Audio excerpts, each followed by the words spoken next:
This is Optimal Relationships Daily, episode 1463. How long should I wait for chemistry to develop? By Evan Marc Katz of evanmarckatz.com.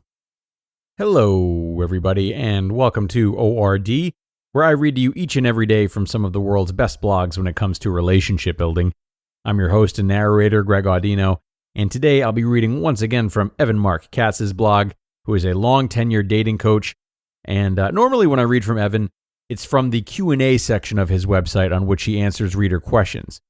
We will do that again today, and just to remind you before we start, we are also doing that in the OLD network. If you like question and answer shows or have questions about life and love that you're struggling with, tune into one of our other shows that I host, Optimal Living Advice, which is 3 days a week of me answering any questions that you may have. You can find that show wherever you listen to your podcasts, and you can email a question into me that you would like answered on the show. The email to send it to is advice@oldpodcast.com. So keep that in mind, but now let's do what we came here to do, listen to Evan's work, and optimize your life. How long should I wait for chemistry to develop?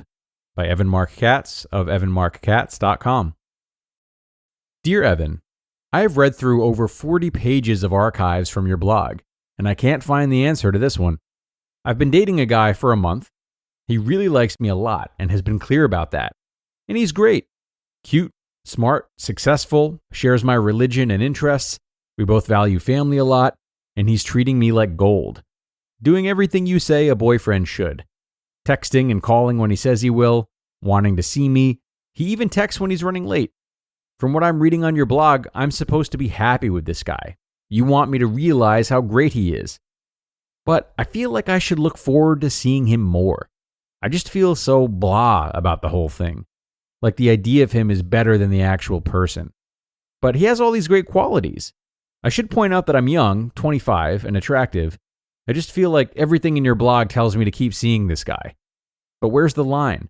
Because part of me wants to give it time knowing that he's a good one, and part of me says if all I can say in this email is that he's great, but I can't talk about how I actually feel about him, then what's the point? TJ. Dear TJ, thanks for the important question and for giving me a platform to clear up some misconceptions about what I teach. For those of you who are new to this blog, one of my pet topics is the concept that chemistry is all too often an illusion. Of course, it's still a wonderful feeling, but life experience and science have taught us a few things about chemistry. 1. Chemistry is temporary. Usually, chemistry lasts from 1.5 to 3 years before it wears off. Soon, the person who was the 9 becomes a 6. At this point, many women become disillusioned with their partners, even though all it means is that you're finally seeing him clearly. And 2, chemistry is dangerous. When you're under the influence of chemistry, you are under the influence of hormones that act like narcotics. You can't eat, you can't sleep, high highs, low lows, the feeling of obsessive longing. It's all quite unhealthy.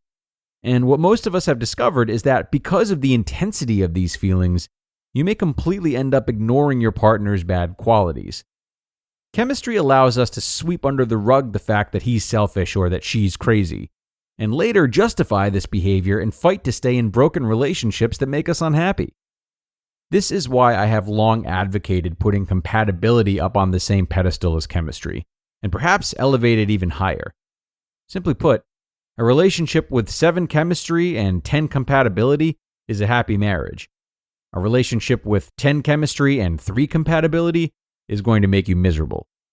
Now, where readers have twisted my words, annoyingly, repeatedly, is by suggesting that I have somehow told you to give up on chemistry. Feel free to comb through 1,000 blog posts and 141,000 comments over 15 years. I've never said this, or even suggested it. Never. Yet somehow, many readers seem to struggle with the concept of a nuanced world, instead of a black and white one where a man is either your instant soulmate or a complete turnoff. Which brings us back to TJ, our original poster. You've got a guy who seems like a great guy and is doing everything right on paper. You think my advice is telling you to keep him when you don't want to keep him. Not true. You need to have personal chemistry and be compatible partners. You need to fundamentally enjoy being together. You need to feel like you can relax around him and be your best self. You need to start asking the question, how compatible are we? Because if you're merely tolerating him rather than enjoying him, you're wasting both his time and your time. Dump him and move on.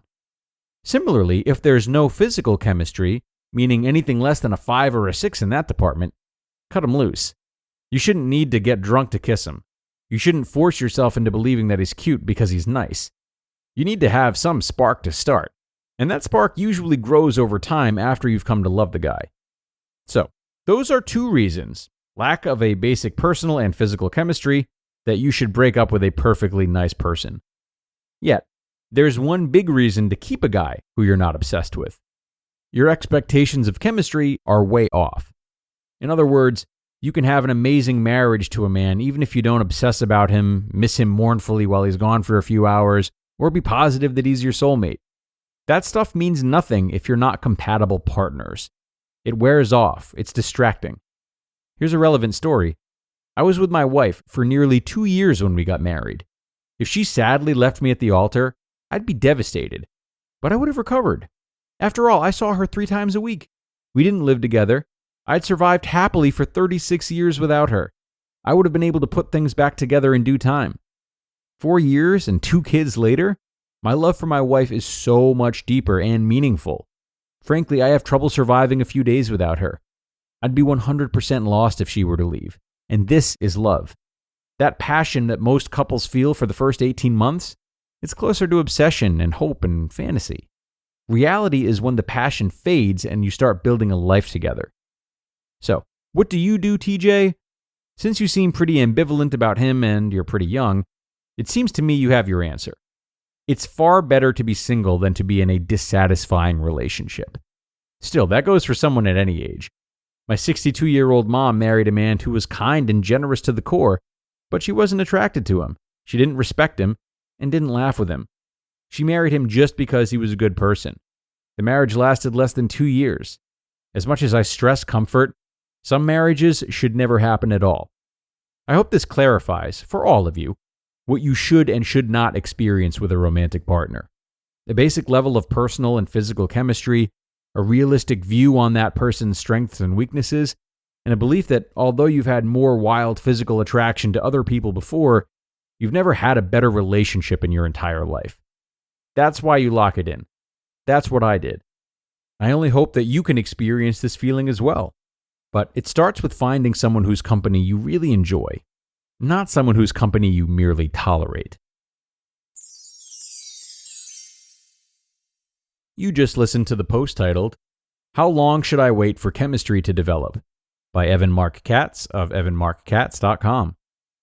And thanks a lot to Evan for this post. Definitely a lot of pieces worth considering in this one. And one question that I kept coming back to while reading this was, are we successfully differentiating between chemistry and compatibility? And I ask this because I highly doubt that many of us have really sat down and thought about how these words are different. Of course they're related, and because of that, it might be easy to forget that just because we can laugh a lot with someone or converse easily, it doesn't mean that we share lifestyles that work together. Or perhaps more importantly, it doesn't mean that we resolve conflict well together, or can truly support one another when necessary. These larger ideas feed into compatibility, and they go way far beyond chemistry, which is more a reflection of how easy things are when the circumstances aren't so dire.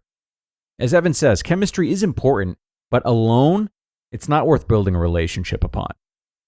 Okay, everyone. And that's going to wrap us up for today as we put another episode in the books.